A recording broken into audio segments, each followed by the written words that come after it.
মুক্তির মন্দির সোপান তলে কত প্রাণ হলো বলিদান, লেখা আছে অশ্রু জলে। আজ ৮০তম স্বাধীনতা দিবস, 15 অগস্ট।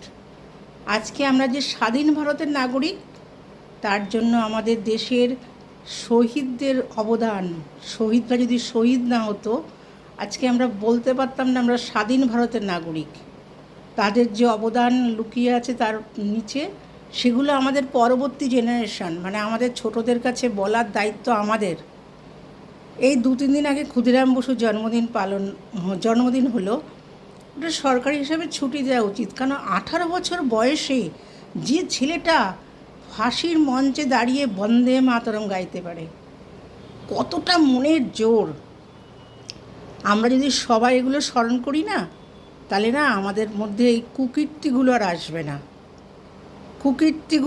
না, ভারত মাতাকে সম্মান করতে পারবো আমরা।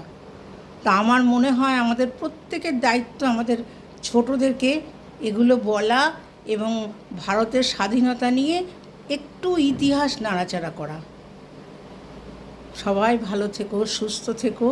আমরা স্বাধীন ভারতের নাগরিক, এটা যেন আমরা উচ্ছৃঙ্খলতার পরিচয় না দিই, এটা আমরা যেন সবাই মনে রাখি। তাদের আত্মবলিদানেই আজকে আমরা স্বাধীন হয়েছি।